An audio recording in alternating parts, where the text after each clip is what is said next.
कई बार मन में आता है, आप सब लोगों ने अपने अपने भाव बताए कि मंद बुद्धि या कम दिमाग वाले लोगों के द्वारा भी क्या सत्य या बदकर्म होते हैं और क्या उसका कोई फल होता है, और कभी कभी ऐसा क्यों दिखता है कि वो किसी से प्रेम करते हैं और किसी से घृणा, या वो उनको अच्छे नहीं लगते हैं। ऐसा क्यों होता है?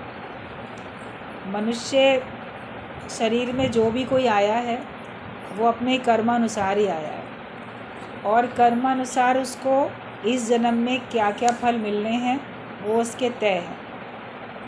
कोई कैसे आता है, कोई गरीब, कोई अमीर, कोई बहुत विद्वान, बहुत बुद्धिमान होता है, किसी की बुद्धि बहुत कम होती है, किसी के स्वभाव कैसे होते हैं, किसी के स्वभाव कैसे होते हैं। सब अपने अपने स्वभाव अनुसार, कोई बहुत चतुर चालाक दिखता है, एकदम कनिंग, और कोई बहुत सरल सीधा दिखाई देता है जिसको लोग भोला भाला और मूर्ख या बुद्धू भी कह देते हैं। तो हर तरह के लोग होते हैं संसार में। वो जन्म से जैसे होते हैं और उसके बाद जिस परिवार में जाते हैं वहाँ पे उनको कैसा परिवेश मिलता है, कैसी उनको समझ वहाँ पे मिलती है, कैसा उनका लालन पालन होता है, कैसे उनके साथ व्यवहार होता है, उसके हिसाब से वो एक धारणा बनाते हैं कि मुझे कैसे करना है। तो जो मंदबुद्धि व्यक्ति होता है, शुरू से जन्म से ही वो है, तो उसको जन्म के समय तो नहीं पता चलता है, लेकिन उसकी अकल कम होती है। लेकिन कम अकल में भी धीरे धीरे, जैसे बहुत छोटा बच्चा, आप लोगों ने, कुछ लोगों ने बताया कि जैसे बहुत छोटे बच्चे के कर्म नहीं बनेंगे लेकिन उसके बाद बनेंगे। तो शास्त्रों में एक स्टोरी आती है कि बात सही है, स्टोरी आती है कि एक ऋषि थे, संत, और जब उनकी मृत्यु हुई उसके बाद वो धर्मराज के सामने पहुँचे तो उनके खाते में किसी हत्या का भी दोष था। तो उन्होंने कहा कि मैंने तो आजीवन तपस्या की, मैंने कभी काम किया नहीं। तो उन्होंने कहा कि जब तुम बहुत छोटे थे, बचपने में, तुम्हारे से किसी का ऐसे प्राण चलेगा तुम्हारे द्वारा। तो उसने कहा कि मैंने तो समझा ही नहीं, जाना नहीं, मैं उस समय इतना अबोध था, तो मुझे फल नहीं मिलना चाहिए। अब इसका फैसला भगवान के पास इधर उधर, धर्मराज बोले कर्म का फल तो मिलेगा ही मिलेगा, क्यों नहीं मिलना चाहिए। फिर उन्होंने बहुत सबकी तरफ से जैसे बातचीत करके, अपने ज्ञान के हिसाब से सलाह दे के, भगवान के सामने भी प्रश्न उत्तर करके, तो फिर ये तय किया गया कि जो बहुत छोटा बच्चा है, अबोध है, 5 साल से कम उम्र का बच्चा है, तो चलो उसके खाते में उसके द्वारा किए गए, जो कि जानता ही नहीं है कि मैं कर रहा हूँ, और उसके द्वारा हो गए। कई बार छोटे बच्चों के हाथों से कीड़ा मकोड़ा मर जाता है, चींटी मर जाती है, होता ही रहता है। कभी किसी बड़े जानवर को भी मार देते हैं वो, मगर उनको पता ही नहीं होता कि मैं मार रहा हूँ कि मैं खेल रहा हूँ, ये उसको पता ही नहीं होता। तो आयु के हिसाब से इसमें था शास्त्रों में कि उनको कहा ठीक है, इतने कम उम्र के बच्चे तक दोष नहीं है, और उसके बाद जो उम्र है उसमें वो कुछ भी करेगा तो उसको दोष लगेगा। तो उनको उस फल से उनको छुटकारा मिला कि बचपने में जो उन्होंने किया था उसका, लेकिन उसके बाद जो किया तो उसका तो फल हर एक को मिलता ही मिलता है। अब जो बहुत छोटी आयु का बच्चा है, चाहे वो उसकी बुद्धि मंद है या तीव्र है, लेकिन वो उसके अंदर अभी ईगो नहीं है, जैसे बात बताई गई, जिसके अंदर में अहम नहीं है, जिसके अंदर में कर्तापना नहीं है, और उम्र भी उसकी कम है, तो फिर उसका कर्म नहीं बनता है, क्योंकि वो जानता ही नहीं है मैं कर रहा हूँ, उसको ना कर्म के बारे में पता, ना उसके फल के बारे में पता। तो उस आयु के हिसाब से उसके खाते में कर्म का फल नहीं डाला जाता है, ऐसा शास्त्रों में लिखा हुआ है।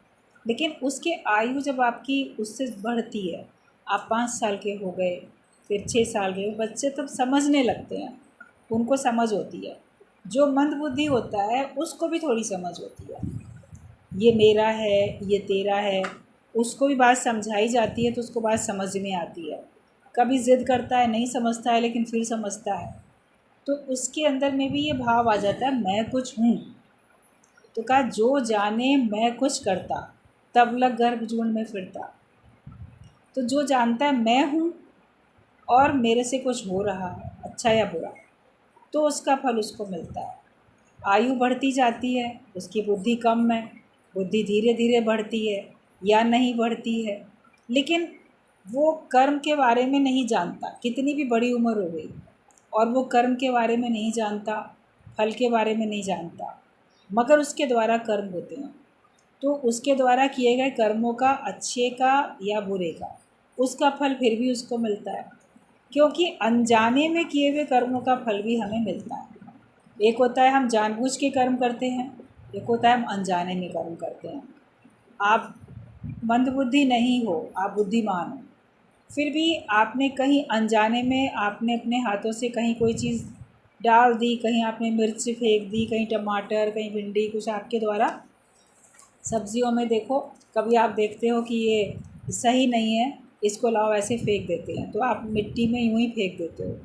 आपने फिर पलट के ध्यान भी नहीं दिया, लेकिन कुछ समय बाद देखते हो अरे यहाँ तो टमाटर उगाया, पेड़ टमाटर का पौधा, यहाँ तो मिर्च उगाई, यहाँ तो भिंडी का पौधा उगाया, हमने तो लगाया नहीं था। ये नींबू कैसे निकल आया, नींबू का पौधा हमने तो लगाया नहीं था।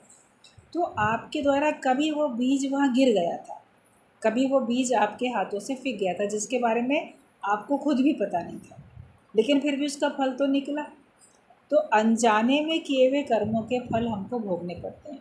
मनुष्य शरीर में चाहे कोई मंदबुद्धि आए, चाहे कोई बुद्धिमान आए, उसके पास संचित और क्रियमान और प्रारब्ध तीनों प्रकार के उसके कर्म होते हैं, तीनों प्रकार के फल उसके होते हैं। उसकी संचित प्रारब्ध भी है, जो कि उसके खाते में किए हुए इकट्ठा कर्मों का फल, जिसमें से थोड़ा उसको इस समय भोगने के लिए दिया गया। जैसे अभी आप लोगों ने भी बात बताई कि वो तो अपने कर्म का फल भोग ही रहा है, तभी तो वो मन बुद्धि पैदा हुआ।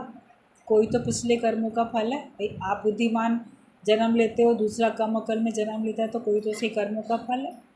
मानसिक विकलांगता ही तो है ये।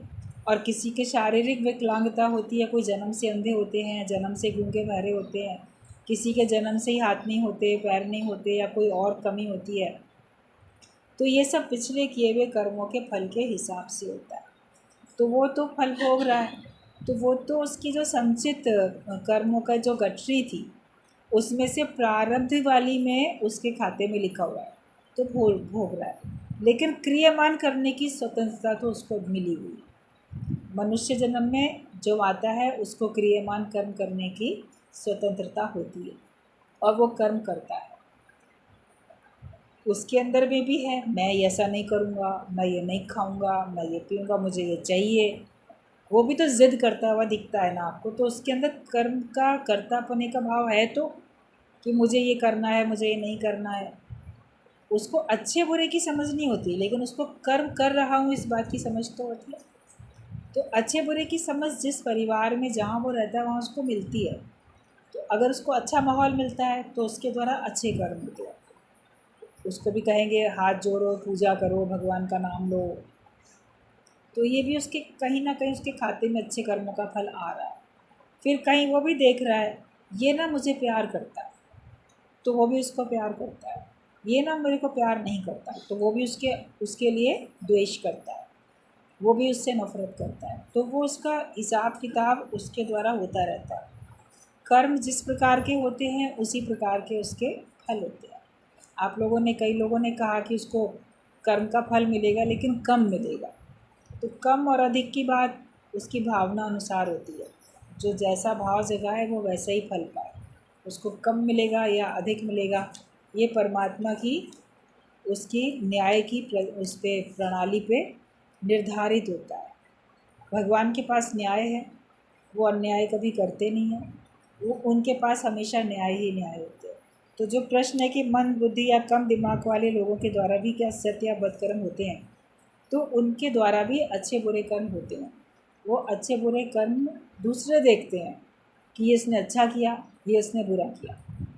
उसको खुद उतनी समझ नहीं होती कि मैंने अच्छा किया क्या बुरा किया, या कभी सूक्ष्म तौर पे कुछ उसको समझ होती है कि हाँ ये मैं अच्छा कर रहा हूँ, ये बुरा कर रहा हूँ, कहीं ना कहीं पे समझ होती है, मगर उतनी गहरी समझ नहीं होती कि हाँ ये अच्छा ही हो रहा है। या ये बुरा ही हो रहा है। वो सहजता में जैसे वो उसके हिसाब से कार्य होते हैं, और उसको फिर जो समझाने वाला अगर कोई मिलता है तो उसको समझ मिल जाती है, वो लोग भी सीख जाते हैं। पागल खाने में जो पागल होते हैं उनको भी तो ट्रेनिंग दे के उनको भी तो समझा देते हैं, वो भी समझ जाते हैं नहीं ये नहीं करना, वो नहीं करना, ऐसा नहीं करना, वैसा नहीं करना। एक एग्ज़ाम्पल कई बार सत्संग में दिया गया, सच्ची घटना, कि एक बहुत छोटा बच्चा था, समझो होगा करीब ऐसे 2 साल के करीब का, तो वैसे घुटनों के बल, या 1 साल का होगा, घुटनों के बल चलने वाला बच्चा। तो वो कमरे में चल रहा था, तो वहीं पे कहीं उसका स्विच बोर्ड था खुला हुआ, उसमें करंट था, तो उसने ऐसी क्यूरियोसिटी वश उसमें उंगली अपनी लगाई, डाली, तो उसको करंट का झटका बहुत तेज़ लगा, करंट लगा। तो उसको देख लिया घर वालों ने, जल्दी से उसको वहाँ से हटाया, मगर उसको करंट बहुत लग गया बच्चे, तो खैर बच गया तो वो तो बच्चा। लेकिन उसके बाद उन्होंने उसको ठीक भी करा दिया जल्दी से कि वहाँ पे करंट ना जाए, लापरवाही होती है कई बार। फिर जब वो बच्चा उस कमरे में घुटनों के बल चलता था तो उस जगह पे जाता ही नहीं था, वो फिर वहाँ नहीं जाता था पास में, कि उसने एक बार जान लिया कि मैं यहाँ जाने से मैंने टच कर लिया था इस बोर्ड को, तो मेरे को करंट लगा था। जैसे घर वालों ने एक बार देखा ये अब घूम रहा है तो ठीक हो गया, अब क्यों नहीं जा रहा है, मगर बस एक ही बार के झटके से इतना अबोध बच्चा भी समझ गया कि क्या अच्छा है तो क्या बुरा है। तो जिसके अंदर में कम अकल भी होती है, छोटे बच्चे में तो कम अकल है ना, उसको अच्छे बुरे का कुछ पता ही नहीं है, मगर तो भी उतनी समझ तो है उसको कि मुझे कहाँ जाना चाहिए, कहाँ नहीं जाना चाहिए, कहाँ क्या चीज़ छूने से मेरे को फ़ायदा होगा, क्या चीज़ छूने से मेरे को नुकसान होगा, ये चीज़ तो उस बच्चे को भी समझ आ गई। तो गुरुजी को किसी ने जब ये अपने घर की घटना बताई तो गुरुजी ने कहा देखो बच्चा अबोध है लेकिन तो भी उसको बोध है, थोड़ा बहुत बोध है, वो तो एक बार झटका खा के समझ गया, लेकिन तुम लोग इतने बड़े हो के माया का इतना रोज़ झटका खाते तो भी नहीं समझते हो कि हमको माया में जाना चाहिए कि नहीं जाना चाहिए। तो कर्म का, अच्छे या बुरे कर्मों का फल उनके द्वारा उनको कर्म उनके खाते में आते हैं और उनका फल भी उनको मिलता है।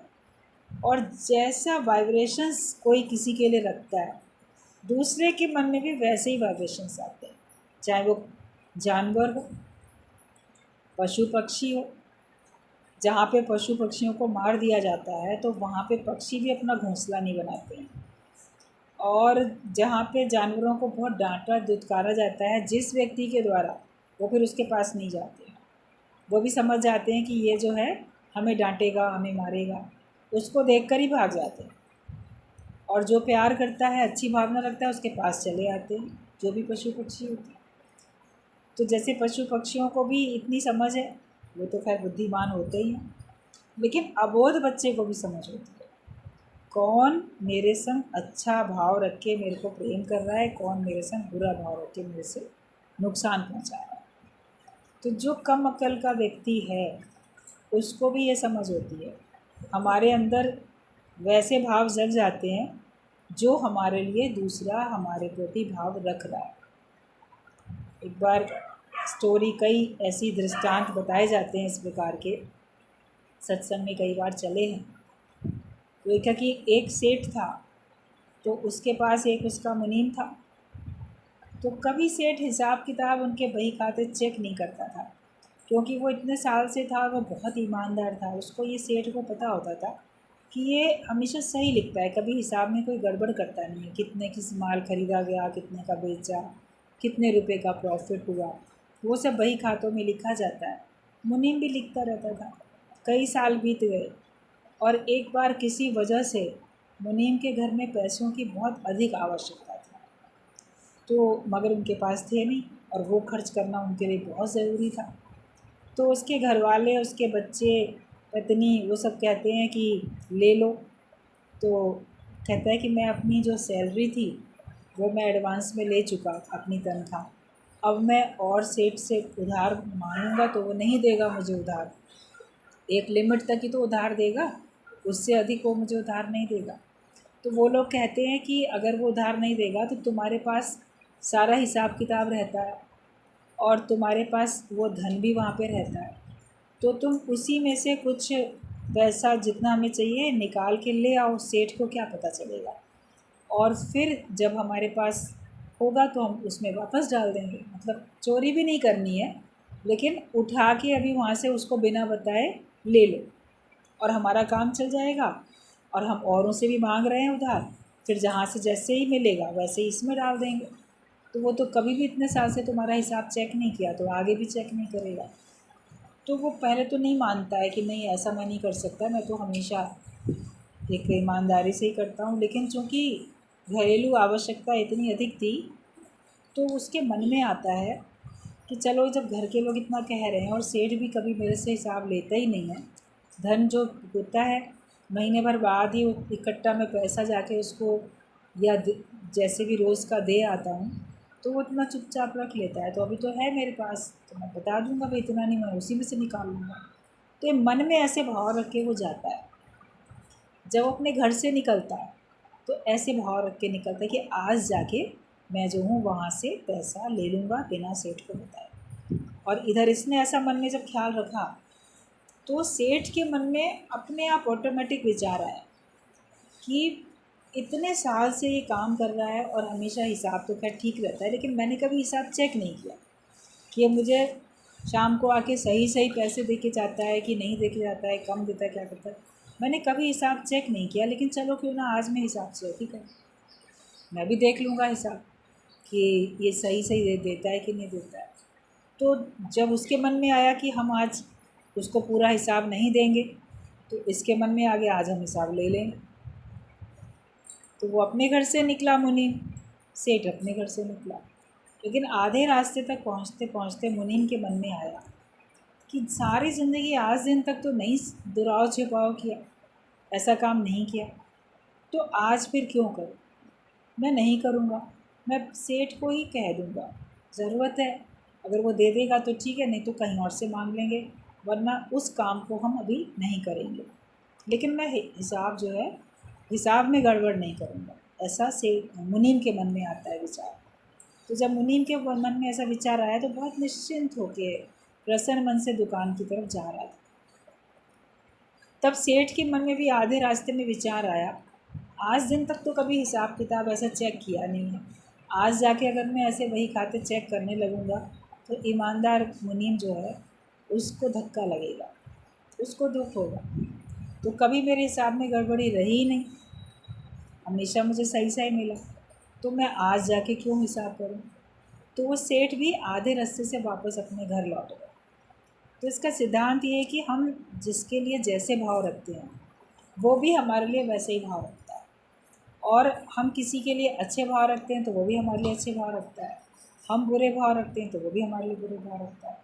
तो जिनकी पास अक्ल कम है, मंदबुद्धि है, उनके लिए कौन कैसे भाव रख रहा है। जो उनके लिए अच्छे भाव रखता है तो वो भी उसके लिए अच्छा भाव रखते हैं, मित्रवत भाव रखते हैं जो मित्रवत भाव उनके लिए रखता है। लेकिन जो उनको अंदर से नापसंद करते हैं व्यक्ति, तो उनको ही वो व्यक्ति भी नापसंद करता है। भले उसकी अकल कम है, लेकिन वो उनसे घृणा करेगा या उनसे पसंद नहीं करेगा, उनको बुरा समझेगा। उसके पीछे कारण ये है कि उन्होंने भी उसके लिए गलत भाव रखे। तो हमें वाइब्रेशंस जो होते हैं उसका भी हिसाब से हमारा स्वभाव या हमारा व्यवहार बनता है। चारों तरफ संसार में लोग कैसा हमारे संग भाव रखते हैं, कौन हमको क्या समझता है, कौन हमको कैसे देखता है, उस हिसाब से दूसरे के अंदर में भावना आ जाती है। अब चूँकि उसके पास अकल कम है, वो मंदबुद्धि है, तो वो उन्हीं भावनाओं के द्वारा प्रभावित होता है और उसी हिसाब से वो व्यवहार करता है। जो जितने बुद्धिमान होते हैं, जितने समझदार व्यक्ति होते हैं, अक्लमंद होते हैं, तो वो जान जाते हैं कि अगले का भाव मेरे लिए अच्छा नहीं है, लेकिन वो फिर उसके हिसाब से व्यवहार करते हैं। वो ये नहीं कि इसने मेरे लिए बुरा किया तो मैं भी इसके लिए बुरा करूं, इसने मेरे लिए बुरा सोचता है मैं भी इसके लिए बुरा सोचूं।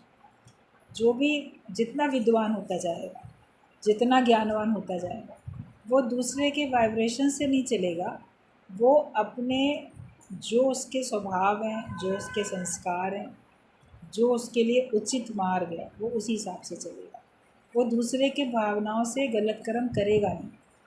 वो तो अपने हिसाब से उसको भी अच्छे वाइब्रेशंस देगा। नफ़रत जो करे हमसे, हम उनसे प्यार करें। करते जो हमारा बुरा, हम उनका सत्कार करें। ये एक ब्रह्मज्ञानी कर पाता है, क्योंकि वो उतनी उन्नत अवस्था में उसकी बुद्धि चली गई है, इतनी उसकी बुद्धि तीव्र हो गई है, वो इतनी बुद्धि उसकी श्रेष्ठ है। तो श्रेष्ठ बुद्धि जिसकी होती है, तो वो दूसरे की भावनाओं से प्रभावित नहीं होता। वो अपने क्या उचित है क्या अनुचित है वो जानता है, क्योंकि उसकी बुद्धि सात्विकी बुद्धि होती है। सात्विकी बुद्धि वाला जानता है क्या उचित है क्या अनुचित है। और बाकी जिसकी राजसी या तामसी बुद्धि है तो वो नहीं जानता है। तो जो कम अक्ल वाला व्यक्ति है उसकी बुद्धि साधारण ना के बराबर होती है, लेकिन वो फिर जैसे हवा का झोंका, पत्ता इधर से दाएं से बाएं चला गया, बाएं से दाएं चला गया, तो वो परिस्थिति के हिसाब से भी उनके हिसाब से कर्म होते रहते हैं। जहाँ जहाँ भी जिसके इर्द गिर्द भी, घर में, परिवार में या कहीं भी आपको कैसे भी लोग रहते हैं, आप ये देखो प्रेम की भाषा सब जानते हैं, प्रेम की भाषा सब समझते हैं।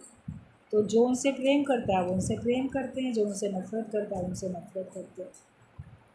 फिर कहीं पे कुछ पिछले जन्म का हिसाब किताब होता है। जो मंदबुद्धि नहीं भी है, ठीक ठाक बुद्धि वाला व्यक्ति है, साधारण व्यक्ति है, वो भी सहजता में कभी किसी को की ओर मित्रवत भाव रखता है, कहीं किसी के प्रति शत्रु भाव। तो वो कहा जाता है कि उसके पिछले जन्मों का कुछ हिसाब किताब होता है। जो उसके पहले से वैरी रहे होते हैं तो इस जन्म में भी वो उनको बहुत लाइक नहीं करता, और जो उसके पिछले जन्म में भी उसके प्रिय रहे होते हैं तो इस जन्म में वो उसको सहज अपनी ओर आकर्षित करते हैं और वो उनको पसंद करता है। आप संसार में कितने लोगों से मिले होंगे, एक ही क्लासरूम में सारे बच्चे जाते हैं, कोई लोग आपस में फास्ट फ्रेंड बन जाते हैं, पक्के ग्रुप बन जाता है, दूसरे ग्रुप से भी दोस्ती रहती है, कोई ऐसा नहीं होता कि नफ़रत हो, मगर तो भी उनसे बहुत उठना बैठना नहीं होता कि हाँ ये 4-6 सहेलियाँ ना इकट्ठी रहती हैं, वो 4 से उनका ग्रुप अलग है, उनका ग्रुप अलग है। तो अपने अपने स्वभाव के हिसाब से, पसंद के हिसाब से, या पिछले कुछ हिसाब से, कर्म के हिसाब से आपको इस जन्म में कोई पसंद आता है और इस जन्म में कोई बिल्कुल नापसंद होता है, अच्छा ही नहीं लगता है। तो वो सांसारिक लोगों का इस प्रकार का भाव होता है। ज्ञानी तो हर बात से ऊंचा उठता है, लेकिन जो अज्ञानी है या जो बिल्कुल नासमझ व्यक्ति है, जिसमें अकल नहीं है, उसके द्वारा भी ऐसा उतार चढ़ाव वाला व्यवहार हमें देखने में आता है। तो समझ में आता है कि कहीं ना कहीं कर्मों का हिसाब किताब है, जिसके द्वारा ये प्रभावित होके अच्छा या बुरा कार्य कर रहा है। और ज़रा भी समझ होती है जो कि हमारे लिए ना समझी है, मगर उसके अंदर तो थोड़ी समझ है ही, तो उसके हिसाब से हर एक अपना भला बुरा जानता है, हर एक अपना अच्छा जानता है, उसको क्या चाहिए क्या नहीं चाहिए, तो उस हिसाब से वो कार्य करता है। और कोई बिल्कुल ही पशुवत जड़ होते हैं और जिनको समझाने वाला कोई नहीं होता, वो सड़क पर ऐसे ही आप देखो अर्धनग्न या नग्न घूमेंगे, कहीं प्यास लगेगी तो नाली का पानी भी देखेंगे, गाय पी रही है, वहाँ पे पशु पी रहा है, कुत्ता पी रहा है, लाम भी पी लेते हैं, तो उनको बिल्कुल भी समझ नहीं होती है। तो ऐसे घोर एकदम जड़ बुद्धि वाले लोग होते हैं, और चूंकि वो घर से बाहर निकाल दिए गए, उनको देखने समझने वाला कोई नहीं है, तो फिर वो बिल्कुल पशुवत उनके व्यवहार होते हैं। तो वो भी जो करते हुए दिखाई दे रहे हैं, तो वो कर्मों का फल भोगते हुए दिखाई दे रहे हैं। जैसे और पशु नए कर्म नहीं बनाते, लेकिन वो अपने कर्मों का फल भोगते हैं। तो जो मनुष्य शरीर धारण करने के बाद भी इतना अधिक जड़ बुद्धि होता है, तो वो पशु की तरीके से कर्म के फल भोगता दिखता है, और उसको कुछ भी कोई समझ ही नहीं होती है।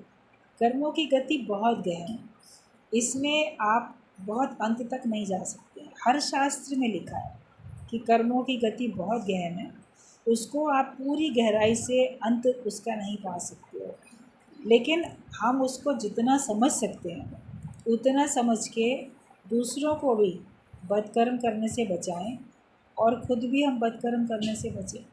ये पक्की बात है कि कर्म का फल भोगना पड़ता है। अनजाने में किए हुए कर्मों का फल भी आपको भोगना पड़ता है।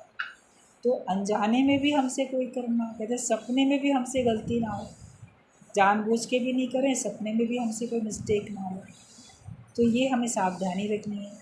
लेकिन मंदबुद्धि व्यक्ति तो सावधानी नहीं रख सकता है, उसको तो समझ नहीं है। उसको आप प्यार से समझा सकते। जब प्यार से एक हिंसक पशुओं को भी आप अपने वश में कर पाते हो और पशुओं को भी ट्रेनिंग दे पाते हो, जो ट्रेंड होते हैं कुत्ते घोड़े और भी पशु पक्षी सब जो ट्रेंड जाते हैं, तो वो अपने मालिक के इशारे में चलते हैं। तो प्रेम से और हम उचित व्यवहार करके हम उन मंद बुद्धि या कम अकल के लोगों को भी हम बदकर्मों से बचाने में सहयोग कर सकते। तो हमें सबको एक अच्छी समझ देनी चाहिए। कोई पागल भी है, उसको भी अगर आप ब्रह्म ज्ञान देते हो, उस पर भी भावना दृष्टि ऐसी रखते हो, अरे ये तो बिल्कुल भगवान का ही रूप है, भगवत भाव उसके लिए भी रखते हो, तो आप देखोगे उसकी भी अकल ठीक होने लग जाती। एक बार एक कम अकल की लड़की थी, मंदबुद्धि लड़की थी, तो उसके माता पिता परिवार वाले वो लोग सत्संग में आने लगे किसी के कहने से, तो वो उसको भी अपने संग ले आते। अब दादा भगवान सत्संग सुनाते थे, गीता भगवान सत्संग सुनाते थे और भीड़ तो होती थी, वो भी आती थी, बैठती थी, सुनती थी, चली जाती थी, कुछ मन लगे कुछ ना लगे, कम अकल वाले का क्या कहना। मगर धीरे धीरे करते करते गुरु की नज़र पड़ते और गुरु को भी वो भी देखते थे कि हाँ ये आती है और बैठती है। फिर एक दिन उनके परिवार वालों ने कहा कि दादा आपके सत्संग में आने से हमारी लड़की भी बड़ी समझदार हो, इसको अकल पहले बिल्कुल नहीं थी, बहुत कम अकल थी, मंदबुद्धि थी, लेकिन अब ये जैसे बातचीत भी अच्छे से करती है, समझदारी इसके अंदर में आ गई, तो ये सब आपकी कृपा है। तो दादा भगवान ने कहा हमने तो कभी इसको कम अकल का देखा ही नहीं, हमने तो इसको हमेशा भगवान ही करके देखा है, तो हमने ये कभी समझा ही नहीं कि ये पागल है, कम अकल है, मंदबुद्धि है। हम इसको इस भाव से कभी देखते ही नहीं थे। हमने तो हमेशा इस भाव से देखा भगवान का प्रिय है, भगवान का रूप है और ज्ञान में आ रहा है, सुन रहा है, अच्छा है, इसको भी सही समझ मिले। तो गुरु के संकल्प से, उसकी दृष्टि पड़ने से और सत्संग में बैठ जाने से तो उसको इतनी समझ आ गई कि फिर वो जैसे अच्छा ही कार्य करती थी, उससे कोई गलत काम फिर होता ही नहीं था। प्रेम करना आ गया। और पूरी तरीके से तो किसी बहुत विद्वान बुद्धिमान व्यक्ति की तरीके से वो काम नहीं करेगा, लेकिन कम से कम अपना नुकसान होने से बचाएगा, तो दूसरे का नुकसान नहीं करेगा। तो ज्ञान हर एक के लिए बहुत ज़रूरी है। सत्संग से आप कर्मों से बचते हो। गुरु हमें कर्मों से छुड़ाता है, चाहे हम मंदबुद्धि हो चाहे हम बुद्धिमान हो, हमको कर्मातीत बना देता है। नज़र गुरु की जिस पे पड़ जाए, बंदे से वो तो खुदा हो जाए। तो जिस पे भी नज़र पड़ जाए वो तो मालो माल हो जाता है। तो किसी के अंदर अकल कम है या अधिक है, हमें उसको कम अकल वाला समझना नहीं है।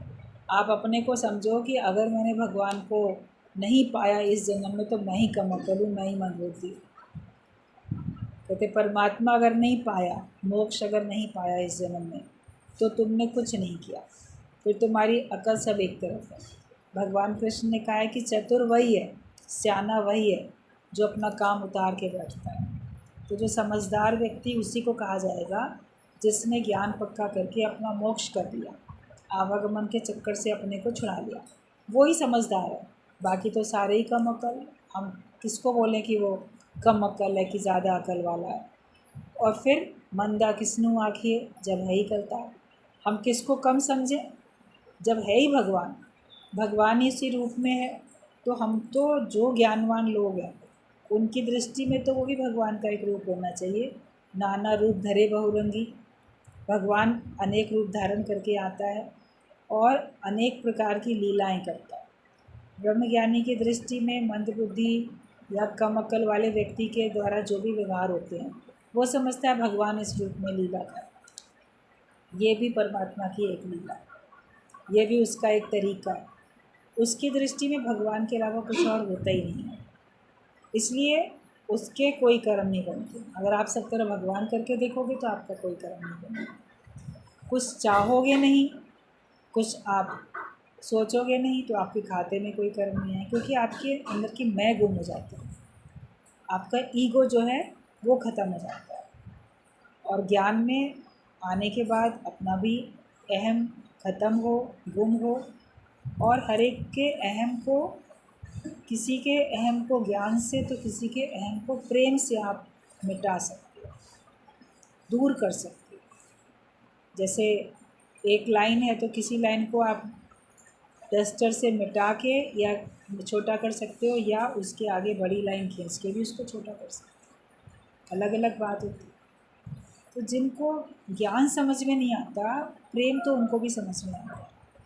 तो अगर किसी को हम बदकर्मों से बचाना चाहते हैं तो उसके साथ भगवत भाव रखें और उसको प्रेम दें, आत्मिक प्रेम दें।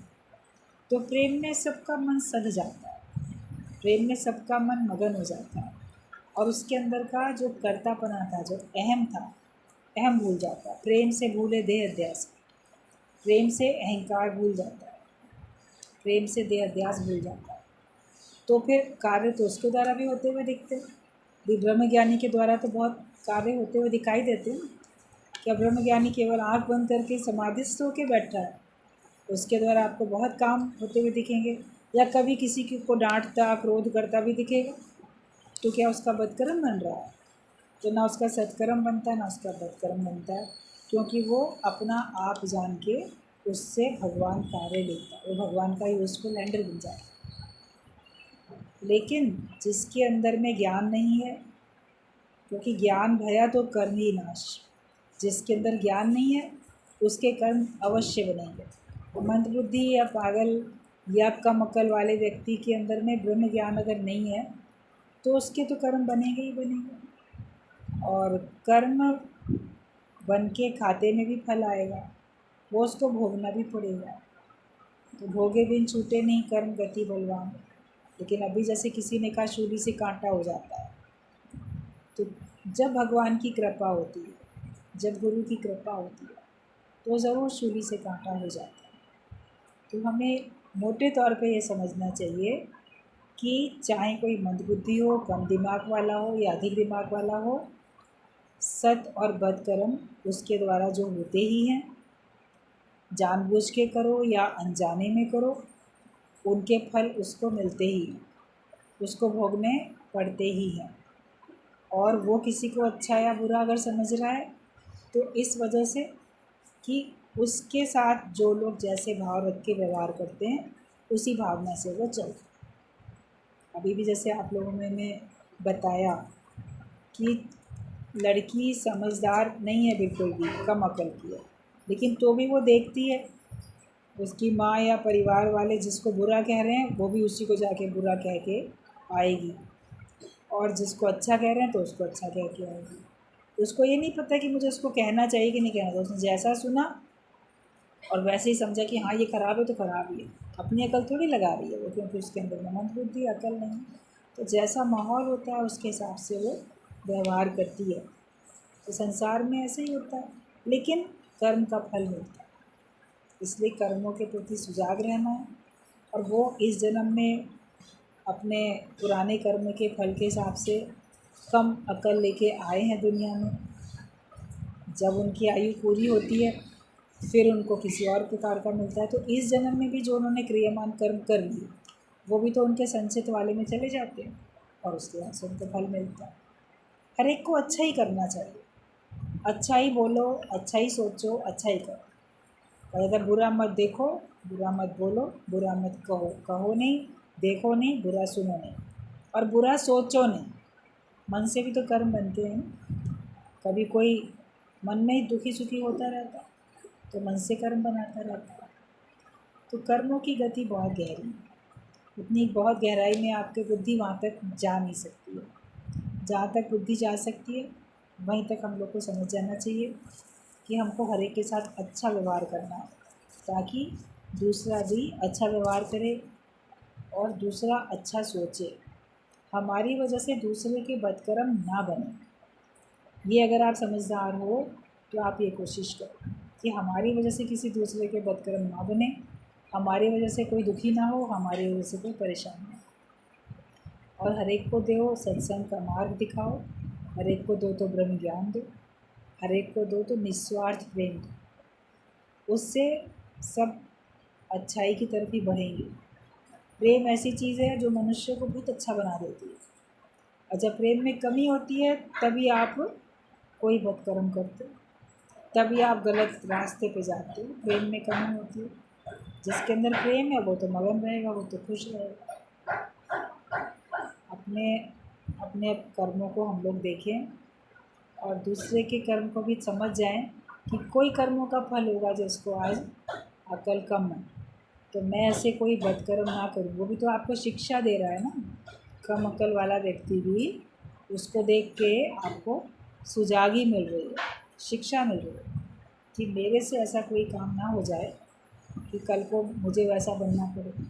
या कभी आप अपने भाग्य से बहुत ज़्यादा निराश होते हो, अपने भाग्य को बहुत कोसते हो, तो ऐसे लोगों को देख के बोलो कि देखो मैं उन लोगों से तो कितना श्रेष्ठ हूँ, कितना अच्छा हूँ। एक बार विवेकानंद ने अपने गुरु से कहा कि संसार में इतने दुखी लोग क्यों हैं। सारे संसार में कोई तन का दुखी, कोई मन का दुखी, कोई धन का दुखी, कोई कैसा दुखी, इतने दुखी लोग क्यों हैं संसार में। तब उनके गुरु ने कहा तेरे उद्धार के लिए। वो एकदम हैरान हुआ, एक मेरे उद्धार के लिए भगवान ने दुनिया में इतने दुखी लोग बनाए। बोला वो कैसे। बोला जब तुम संसार में इतने दुखी लोगों को देखोगे तो उनका दुख दूर करने के लिए उनको ज्ञान दोगे जिससे तुम्हारा उद्धार होगा। और जब इतने दुखी लोगों को देखोगे तो तुमको जगत से वैराग्य भी आएगा, तो तुम सुजाग हो जाओगे। भाई वो दुख क्यों पा रहे हैं, अपने कर्मों के फल के कारण ही तो दुख पा रहे हैं। तो हम तो सुजाग हो जाएंगे, उतने सारे दुखों को देख के हम बदकर्म करने से बचेंगे तो हमारा उद्धार होगा। और अगर हमारे पास कोई कमी है तो हम अपनी उस कमी को भूल जाएंगे, क्योंकि दूसरों के पास उससे भी ज़्यादा कमी है। आपके पास जो चीज़ नहीं है दूसरे के पास और भी ज़्यादा नहीं है, उसके पास वो सब नहीं है जो आपके पास है। तो जब उससे तुलना करोगे तो भी आप शिकवे शिकायत करनी भगवान से बंद कर दोगे। तो एक तुम्हारे उद्धार के लिए भगवान ने दुनिया में दुख बना दिए ताकि वैराग्य ले सको और खुद ज्ञानवान होके उनके दुखों को दूर कर सको। तब उसको बात समझ में आ गई विवेकानंद को कि सही बात, मैं तो बहुत श्रेष्ठ हूँ। अपनी तुलना जब आप सबसे करोगे तो आप पाओगे आपके अंदर में बहुत अभी गुण हैं, बहुत अच्छाइयाँ हैं, और कहीं ना कहीं कितने लोगों से आप बहुत श्रेष्ठ। तो हमें अपनी जो भाग्य के कारण से जो हम कोसते थे या कमी महसूस करते थे, वो कमी महसूस नहीं हुई। जो चीज़ मेरे पास नहीं है दूसरों के पास भी नहीं है, लेकिन मेरे पास समझ है, मेरे पास ब्रह्म ज्ञान की समझ है, जिसकी वजह से मैं उस कमी को सह सकता हूँ, या उस कमी को मैं कमी नहीं समझता, मैं उस कमी को भी परमात्मा का दिया हुआ एक कुछ अच्छा अवसर समझता हूँ कि मुझे एक अच्छा अवसर मिला जो मुझे वो कमी मिली, वरना मैं उसमें लिप्त हो जाता। माया जितनी अधिक बढ़ती है, जड़ या चेतन, उतने में आप लिप्त हो जाते हो। तो अपने जीवन में हमेशा भरपूरता का अनुभव करो, हर एक को देख के सीखते जाओ, और हर एक को देख के अपनी तुलना भी अगर होती है तो भगवान के शुक्राने गाते जाओ। तुमको हर समय शुक्राने में रहना, तभी मुस्कुरा सकते हो और तभी परमात्मा के रास्ते पे आगे बढ़ सकते हो।